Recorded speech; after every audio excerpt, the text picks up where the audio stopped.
Non mais qui ici ne connaît pas cette sensation d'avoir acheté quelque chose et de se rendre compte plus ou moins rapidement qu'on a fait une grosse erreur et qu'on a gaspillé notre argent avec cet achat. Et ça c'est une sensation vraiment désagréable, surtout quand on se saigne au quotidien pour gagner des sous. Alors aujourd'hui je suis sympa, je vous partage mes 10 pires achats de tous les temps, ceux que je regrette amèrement d'avoir achetés, parce que mes erreurs ne doivent pas devenir vos erreurs, et j'ai envie de dire autant que mes bêtises financières servent à quelque chose. Cette vidéo, c'est aussi l'occasion pour moi de vous encourager à réfléchir vos achats dans un monde dans lequel le marketing nous pousse toujours plus à la consommation. Donc si ça vous intéresse, c'est parti!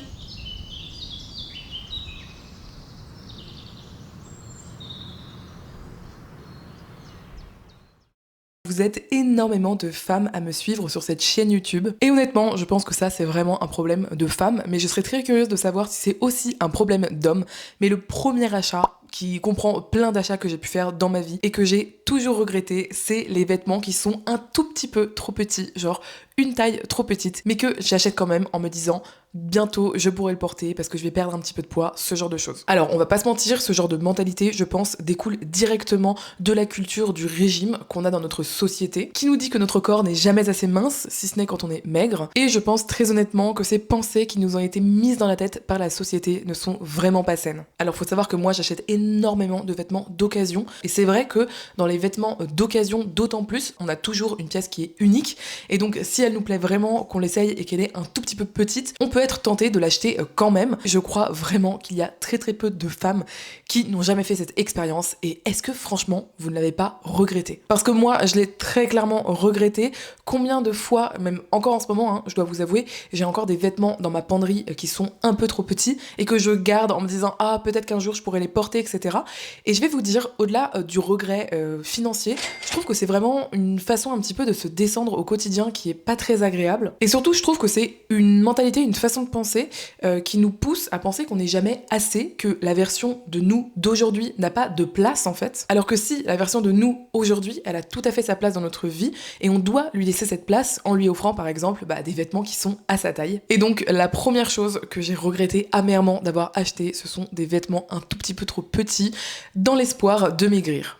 La deuxième chose que j'ai acheté, je vais vous raconter un petit peu l'histoire. En fait, c'était au tout début où les magasins Primark sont arrivés en France. J'étais adolescente et qu'il y avait une vraie hype, un vrai engouement autour de cette marque parmi mes amis. Et donc j'étais allée avec des amis dans un nouveau magasin Primark. Et c'est vrai que c'était assez incroyable parce que les prix étaient extrêmement tirés. Et là, j'étais tombée sur des chaussures qui étaient en solde, qui devaient être en réduction, genre à moins 70%, et qui étaient, si je me souviens bien, à 3 € la paire de chaussures. C'était des mocassins en cuir. Alors à l'époque je n'étais pas végane, actuellement je n'achète plus du tout de cuir parce que je ne suis pas d'accord avec le fait d'utiliser la peau d'un animal pour faire des vêtements, et donc j'ai absolument craqué sur ces petits mocassins en cuir qui étaient rose fuchsia. J'étais tellement contente d'avoir eu l'impression de trouver le meilleur bon plan shopping de ma vie en achetant ces chaussures à 3 €. Et bien figurez-vous que dès la première fois où je les ai portées, elles ont déjà déteint sur mon pied, ce qui était assez impressionnant et ce qui honnêtement me laisse penser que les teintures qui ont été utilisées sont de très mauvaise qualité, voire sont très polluantes, parce que la pollution liée au cuir est vraiment monstrueuse, non seulement pour l'environnement, pour les animaux en plus qui ont été tués pour ces raisons, donc qui ont dû être élevés, mais également pour tous les travailleurs et toutes les travailleuses qui travaillent dans de très mauvaises conditions. Mais outre, comme dit, tout cet aspect éthique, le fait vraiment que ces chaussures déteignent à ce point sur mes pieds, enfin j'avais vraiment les pieds rose fuchsia après les avoir mises, et c'était pas par un temps de pluie, ça m'a vraiment questionné et ça m'a un peu fait flipper, je vais pas vous mentir. En plus de ça, le cuir a commencé à se disloquer, en fait, on aurait dit un espèce de daim si vous voyez, donc un cuir très souple et qui était extrêmement fragile, et je crois que ces chaussures j'ai pu les porter genre 2 fois avant de devoir les balancer à la poubelle. Et alors qu'est-ce que j'ai regretté cet achat. Alors vous allez me dire oui mais Andrea c'est un achat à 3 €, on s'en fiche. Alors je suis tout à fait d'accord, mais je voulais quand même mettre cette catégorie qui était les chaussures de mauvaise qualité, parce que je sais pas si je suis la seule à penser ça, mais pour moi il y a une vraie problématique autour des chaussures. En gros dans les années 2000, peut-être avant 2010, j'avais en souvenir que si ma grand-mère ou mes parents m'achetaient une paire de chaussures genre à peu près vers les 100 euros. C'était vraiment genre le max qu'on pouvait mettre et c'était des chaussures d'extrêmement bonne qualité qui allaient me durer plusieurs années. Et c'était vraiment la norme à l'époque de pouvoir acheter des chaussures même à moins de 100 euros qui durent plusieurs années. Et je sais pas pourquoi, j'ai l'impression qu'à partir des années 2010-2015, il y a eu une vraie perte de qualité dans le marché en fait de la chaussure.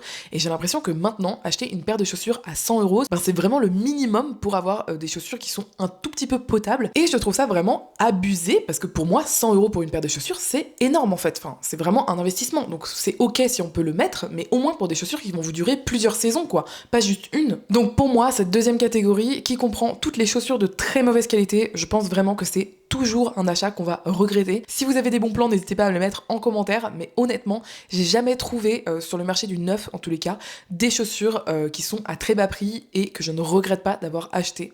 La troisième chose que j'ai acheté et que j'ai toujours regretté d'avoir acheté, ce sont des box surprises.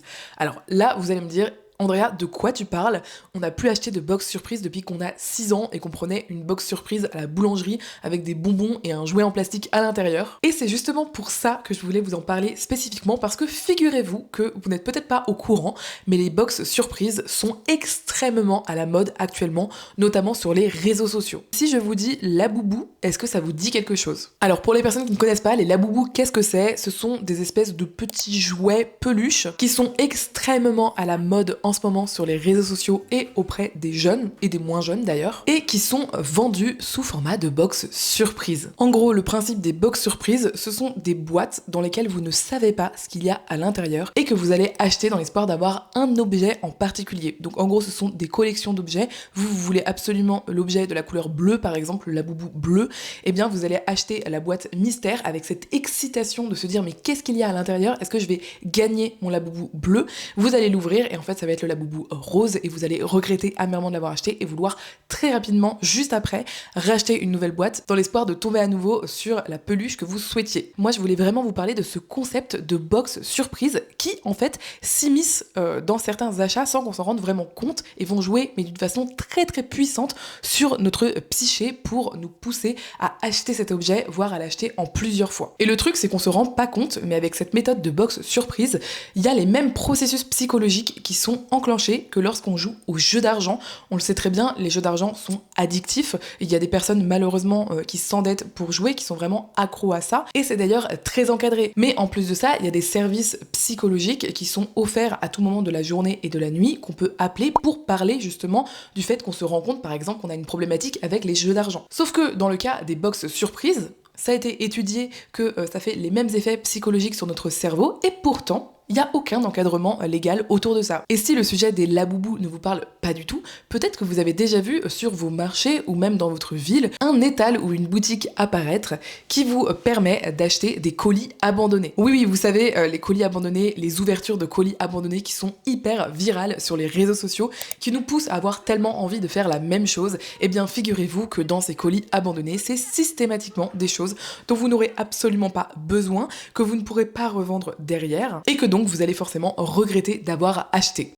Petit aparté dans la vidéo pour vous parler d'une chose que j'ai mise en place et que je ne regretterai pour le coup jamais. Déjà parce qu'elle est totalement gratuite, donc elle ne me coûte rien, mais en plus de ça parce qu'elle me permet de rembourser une partie de mes achats au quotidien. Et oui, je parle bien d'eBay Club. eBay Club, qu'est-ce que c'est? C'est une plateforme 100% gratuite que personnellement j'utilise depuis plusieurs années et que j'adore parce qu'elle nous permet de rembourser une partie de nos achats. Ça s'appelle du cashback et ça fonctionne sur absolument tous vos achats du quotidien, pas que des achats plaisir ou des achats en plus, mais aussi des achats essentiels que vous feriez dans tous les cas. Concrètement, en vous inscrivant gratuitement sur eBay Club, vous pourrez obtenir 6 € gratuitement en passant par mon lien de parrainage, activer du cashback en ligne en un seul clic, acheter des bons d'achat qui vont vous permettre de bénéficier d'un cashback immédiat. Vous pourrez même scanner vos tickets de caisse et vous récupérer après coup un cashback sur vos achats, ou encore utiliser l'option bonus sondage sur le site d'eBay Club pour gagner un peu d'argent en plus. Par exemple, prochainement, si comme moi vous partez en vacances, sachez que vous allez pouvoir récupérer une partie de vos achats en cashback, que ce soit sur l'achat de vos billets de train, notamment si vous passez par Trainline, vous avez jusqu'à 2,1% de vos achats qui vont vous être remboursés sur votre cagnotte en ligne. Pareil pour les hôtels, si vous passez par hotel.com, vous allez avoir 5% qui va vous être remboursé sur vos achats de nuit d'hôtel. C'est juste énorme quand on y pense. Et bon, là je vous parle de vacances parce qu'on est totalement dans le thème, mais ça marchera aussi sur vos achats, par exemple sur les courses alimentaires, comme je vous le dis. Ce qui est très pratique, je trouve, dans ces cas-là, c'est d'utiliser l'application d'eBay Club, comme ça vous l'avez toujours sur votre téléphone et vous pouvez au dernier moment activer le cashback. Ou bien, comme dit, vous pouvez très bien réutiliser vos tickets de caisse après coup pour activer le cashback. Donc vous l'avez compris, l'utilisation de cashback s'intègre parfaitement dans vos achats du quotidien et d'ailleurs vous allez cumuler au fur et à mesure ces petites sommes que vous allez économiser sur une cagnotte et sachez que la cagnotte vous pouvez la récupérer dès 10 € d'achat. Ce que j'adore avec ce service, c'est que en plus d'être gratuit, c'est vraiment hyper facile et rapide à utiliser. Si vous voulez tester, l'inscription est totalement gratuite donc vous n'avez rien à perdre. Donc je vous laisse le lien en description et je vous invite à utiliser régulièrement eBay Club dès lors que vous avez des achats à faire. Merci à eux d'avoir sponsorisé cette petite partie de la vidéo et maintenant je vous laisse avec la suite. Ok, la quatrième chose que j'ai regretté amèrement d'avoir acheté, surtout que celle-ci, elle m'a coûté, je crois, 250 ou 300 €, ça a été l'achat de ma machine à coudre, dans le cadre où je venais de commencer mon activité de couture, et c'est de ça dont je veux vous parler. On le sait, quand on a envie de se lancer dans une activité, on la fantasme à chaque fois, ou bien quand on vient de la commencer, on adore, et pour autant, on ne sait pas réellement si cette activité, si ce loisir va être vraiment durable. Donc ça vaut pour les loisirs de type, je sais pas moi, dessin, peinture, couture, scrapbooking, mais ça marche aussi pour les activités de type sport, parce qu'en général, lorsqu'on est bourré de bonnes intentions pour une nouvelle activité, ça peut souvent parler de sport. Et bien évidemment, j'ai pas du tout envie de vous décourager de faire du sport au quotidien ou de faire une activité de type couture, cuisine ou scrapbooking, parce que c'est extrêmement bon pour la santé physique et pour la santé mentale, mais là où je veux vraiment vous avertir et vous dire que peut-être que comme moi, vous allez regretter de faire un gros achat, c'est que je vous demande vraiment d'attendre que vous fassiez vraiment l'activité régulièrement, que vous vous rendiez compte un petit peu sur le moyen terme ce que ça donne.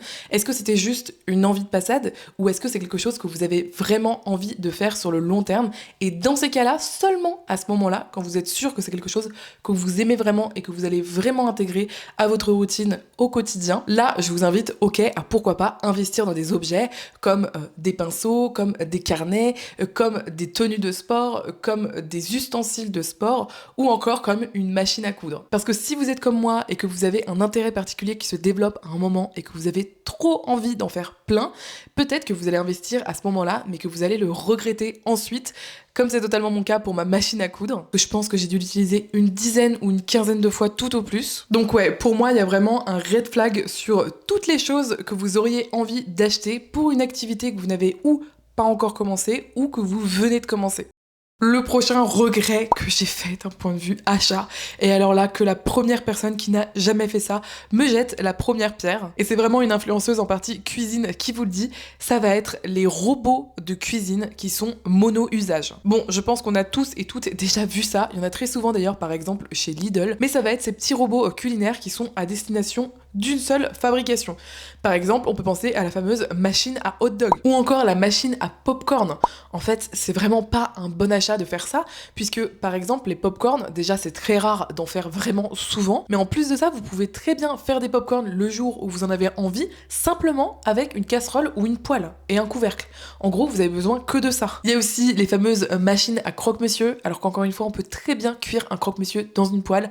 Enfin bref, en gros, pour tout ce qui est robot de cuisine, je vous invite vraiment à vous poser la question: si j'ai vécu sans ce robot jusqu'à maintenant, sans en avoir besoin, est-ce que vraiment le fait de l'acheter va faire que je vais être content et que je vais vraiment l'utiliser? Parce que oui, on peut se dire, jusqu'à aujourd'hui, j'ai toujours vécu sans une machine à popcorn ou sans une machine à barbe à papa chez moi, et est-ce que vraiment ça m'a manqué? Donc ne vous laissez pas avoir par le marketing, c'est une cuisinière qui vous le dit, je vous conseille vraiment de ne pas acheter ces produits-là, parce que tout comme moi, vous risquez de les regretter. Le prochain achat pour lequel je veux absolument vous désinfluencer de mettre votre argent, c'est dans les pubs TikTok, les pubs Instagram que vous voyez, vous savez, entre des posts de personnes que vous suivez, vous avez des pages de pubs comme ça. Et énormément de personnes craquent pour ces pubs-là parce qu'elles sont parfois très bien faites. Elles ont parfois même des promesses qui sont totalement illégales, c'est-à-dire que la DGCCRF devrait les punir pour ça. Par exemple, moi j'ai le SOPK et récemment j'ai vu passer une pub pour une boisson, donc c'était une tisane qui, soi-disant, donc selon la pub, allait m'enlever totalement, allait me guérir du SOPK. Alors que, je le rappelle, le SOPK ne se guérit pas. Et j'ai vu qu'il y avait plusieurs femmes, malheureusement, désespérées de leurs symptômes du SOPK, qui avaient acheté ce genre de tisane en pensant que ça allait les guérir, alors que c'est totalement faux. Et des pubs comme ça, mais il y en a tellement. Il y a énormément de pubs aussi qui vont pousser pour du dropshipping, donc en gros, qui vont vous faire croire que vous achetez des produits qualitatifs, des produits produits en France, ou ce genre de choses, alors qu'en réalité, pas du tout. Vous allez recevoir 3 semaines plus tard, tout au mieux, un colis en provenance de Chine qui malheureusement est de mauvaise qualité dans la plupart des cas, parce que le dropshipping, c'est le principe. Il y a plein de types de publicités différentes, et vous le savez, par exemple, parmi les publicités qui sont faites par les influenceurs, donc j'en suis une, c'est vraiment en fonction de la personne qui va vous parler de l'objet. C'est-à-dire que moi, par exemple, je vous ai fait récemment une vidéo où je vous ai expliqué, je crois, une dizaine de marques pour lesquelles j'avais refusé de collaborer avec elles, et je vous expliquais pourquoi je refusais de collaborer avec ces marques. Parce que oui, en gros, personnellement, quand je vous propose un produit, c'est que je l'ai sélectionné, c'est que je l'ai testé avant et que je pense que vous avez un réel intérêt à l'utiliser vous de votre côté. Si c'est pas le cas, eh bien je décline tout simplement l'offre de publicité, je dis que je ne souhaite pas faire de la pub pour ce produit-là, et ça s'arrête là, vous n'en entendez jamais parler. Tandis que ces pubs-là, qui s'immiscent en fait entre les contenus sur les réseaux sociaux, etc., vous avez personne qui a fait le tri avant en fait. Vous avez juste une entreprise plus ou moins éthique qui a décidé de mettre de l'argent sur Meta pour faire sa pub, et vous la voyez. Mais dites-vous vraiment que vous avez un filtre en moins par rapport à d'autres types de publicités. Donc encore une fois, l'astuce c'est de prendre son temps. Vous pouvez pourquoi pas prendre une capture d'écran de cette publicité si elle vous intéresse, parce que c'est tout à fait possible aussi qu'elle vous propose des bonnes marques qui sont intéressantes, qui sont éthiques et qui correspondraient à un besoin que vous avez. Et comme ça, vous y réfléchissez au moins 24 heures, et 24 heures plus tard, vous vous dites est-ce que vraiment c'est un bon achat? Vous comparez un petit peu sur internet les différentes offres, est-ce que vraiment ce site-là il ressemble pas à un site de dropshipping? Et ensuite vous prenez votre décision d'acheter ou non, et là je vous assure que vous aurez beaucoup moins de chances de regretter vos achats. Le prochain achat que j'ai regretté, ce sont les décorations saisonnières qui vont être vraiment très spécifiques. Par exemple, des décorations d'Halloween ou des décorations de Pâques. Je trouve honnêtement que on regrette souvent d'avoir acheté ces produits-là. Pourquoi? Parce que tout simplement, on se laisse un petit peu happer par la nouveauté qu'il peut y avoir parfois dans certains magasins. On se dit c'est trop cool, je vais acheter des petites citrouilles pour Halloween, je vais acheter des petits lapins pour Pâques, etc. Et au final, on les laisse genre 2 semaines dans notre maison. Et ensuite, si on veut les garder, on doit les stocker toute l'année, moins 2 semaines, pour les réutiliser l'année d'après, seulement 2 semaines. Vous le savez, je vous en ai parlé régulièrement sur cette chaîne, mais pensez toujours à l'espace de stockage. Sachez que l'espace de stockage vous coûte de l'argent à l'année, tout simplement parce que si vous avez un appartement ou une maison plus grande parce que vous avez besoin de stocker certaines affaires qu'en réalité vous n'utilisez pas ou alors très très peu, genre 1 fois par an, 2 fois par an ou moins, et bien cet espace de stockage vous le payez en fait. Vous le payez sur votre loyer tous les mois, puisque un loyer d'un appartement plus petit sera en général moins cher. Après bien évidemment ça dépend de votre emplacement, etc., mais on se comprend. Pour cette catégorie, moi je mettrais une petite exception, après c'est personnel, vous me direz ce que vous en pensez en commentaire, mais je trouve que les décorations de Noël c'est encore un peu différent. Déjà parce que moi les décorations de Noël je les utilise genre 1 mois et demi, parce que je veux absolument profiter de cette période et que j'aime beaucoup la période de Noël. Mais en plus de ça, personnellement, c'est le moment de l'année où j'ai envie de changer un petit peu ma déco, parce que je trouve pas beaucoup de bonheur et de plaisir dans ma vie au quotidien du fait que le temps est en général assez horrible et qu'il fait très sombre. Et du coup, j'aime beaucoup m'apporter du réconfort en fait chez moi avec une décoration un peu différente qui m'offre de la joie au quotidien. Mais voilà, c'est très personnel. Vous, peut-être que vous mettriez aussi dans cette catégorie les décorations de Noël. Et là où je voulais vous avertir par rapport à ce sujet, c'est qu'encore une fois, vous allez me dire, mais Andrea, qui achète des décos pour Halloween en France? Qui achète des décos pour Pâques en France? Je me réfère aux États-Unis. Vous allez voir qu'en général, des choses qui sont très à la mode ou des habitudes culturelles qui sont très faites aux États-Unis à un instant T arrivent souvent en France au bout d'un moment. Ça peut prendre 2 ans, ça peut prendre 3 ans, ça peut prendre 5 ans, ça peut prendre 10 ans, mais il y a énormément d'habitudes états-uniennes qui vont en fait déteindre sur la culture française au fur et à mesure du temps. Et c'est pour ça que je vous en parle maintenant, parce que je sais que c'est pas encore hyper à la mode de pousser à la consommation des objets de décoration pour Halloween par exemple, ou pour Pâques, ou pour d'autres fêtes, mais sachez que je suis absolument certaine que le marketing va de plus en plus vous pousser à faire ça, parce que tout simplement c'est intéressant pour les vendeurs de vous vendre plus de produits, mais aussi parce que vu que c'est extrêmement à la mode aux États-Unis, je suis absolument absolument persuadée que ça va arriver de plus en plus en France. Donc voilà, c'était ma petite alerte, mon petit warning sur ce sujet-là. N'hésitez pas à toujours bien réfléchir vos achats pour ne pas les regretter ensuite. Si vous êtes arrivé jusque-là dans la vidéo, mettez un emoji liasse de billets qui s'envole dans les commentaires. Comme ça, je saurai qui parmi vous est arrivé jusque-là. On arrive au 7e objet que je regrette d'avoir acheté, et alors là c'est une catégorie d'objets et il y en a plusieurs, je peux vous dire.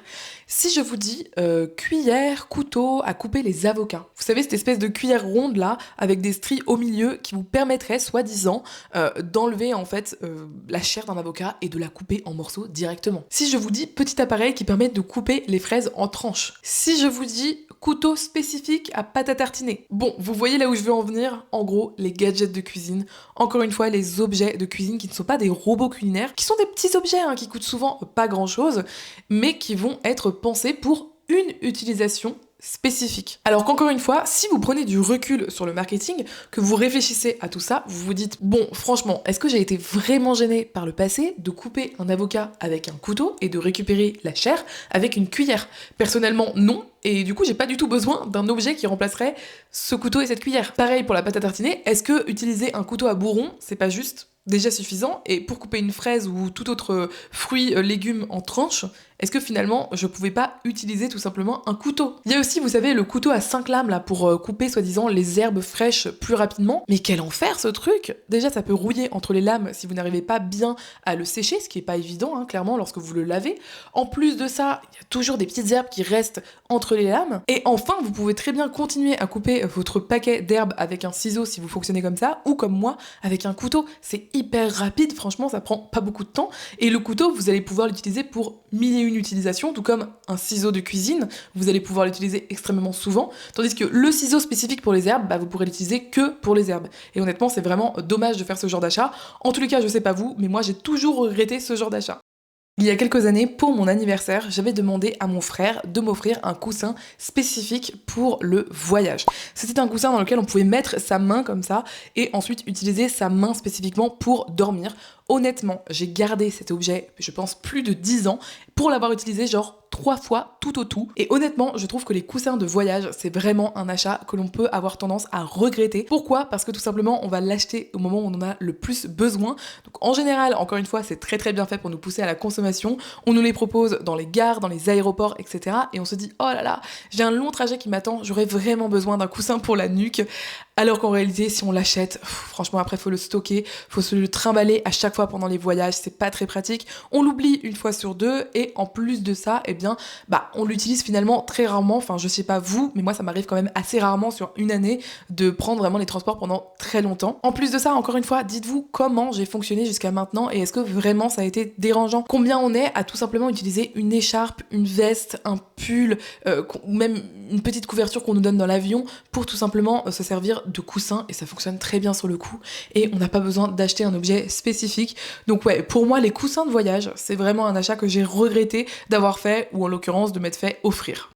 Et vous avez bien fait de rester jusqu'au dernier objet, parce que franchement, celui-là, c'est toute une catégorie complète, et je crois qu'il faut vraiment qu'on ait une conversation sérieuse, parce que beaucoup de personnes continuent à acheter ces choses-là et à regretter à chaque fois de les avoir achetées.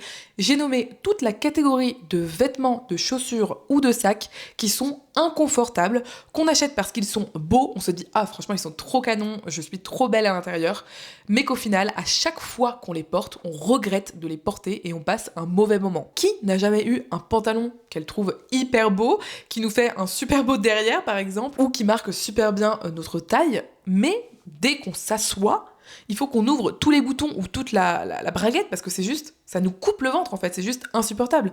Combien de fois quand j'étais plus jeune, ça m'est arrivé de porter ce genre de pantalon lorsque j'allais dans une soirée avec des amis, et à la fin de la soirée, j'avais mal au ventre tellement j'avais été serrée toute la soirée dans mon ventre quoi. Et ça, je peux en parler pour plein de choses. Tous les vêtements qui sont décolletés d'une certaine façon où ça nous met mal à l'aise, qui ont, vous savez, un see-through, je sais plus comment on dit en français, mais en gros, qui sont un peu translucides, et encore une fois, on est mal à l'aise, du coup on va pas les porter. Tous les sacs qui sont beaucoup trop petits, dans lesquels on ne peut rien mettre, ou qui sont beaucoup trop grands, qui ne tiennent pas sur l'épaule par exemple, ça y en a plein aussi. On essaye tout le temps de les mettre, de les tenir sur l'épaule, mais à chaque fois ils tombent, c'est hyper désagréable. Et en fait, que ce soit pour des chaussures, pour des vêtements ou pour des accessoires comme les sacs, vous allez toujours regretter au final d'avoir acheté ces objets-là et d'avoir mis de l'argent, d'avoir finalement un peu gâcher votre argent là-dedans, parce qu'en fait c'est pas confortable, et qu'au final ce qu'on recherche au quotidien, c'est certes des vêtements qui sont beaux, mais des vêtements qui sont beaux et confortables. Moi personnellement, c'est vraiment ceux que je garde dans ma penderie. Tous les autres, ils ont viré au fur et à mesure des années, et j'ai toujours regretté d'avoir acheté ce type d'objet. J'espère sincèrement que cette vidéo vous a plu. Surtout, n'hésitez pas à me dire en commentaire quel est ou quels sont les achats que vous avez regrettés dans votre vie. Ça m'intéresserait trop de savoir. Genre ceux que vous avez fait, vous avez mis de l'argent dedans et après vous vous êtes dit mais quel gâchis d'argent. J'ai trop hâte de lire vos commentaires. Si cette vidéo vous a plu, vous savez comment me soutenir. Abonnez-vous, partagez la vidéo, laissez un pouce en l'air. Mais surtout, sachez que j'ai fait plein d'autres vidéos de ce type avec des conseils financiers pour économiser de l'argent sur ma chaîne. En parlant d'économie, n'oubliez pas de télécharger eBay Club totalement gratuitement grâce à mon lien, et si vous mettez en plus l'extension de navigateur, vous avez déjà 7 € qui seront cagnotés sur votre cagnotte. Merci à eux de soutenir mon travail en sponsorisant la vidéo, et moi je vous dis à tout de suite sur une autre vidéo de la chaîne, et d'ici là, Ebrel et moi, on vous dit à très bientôt.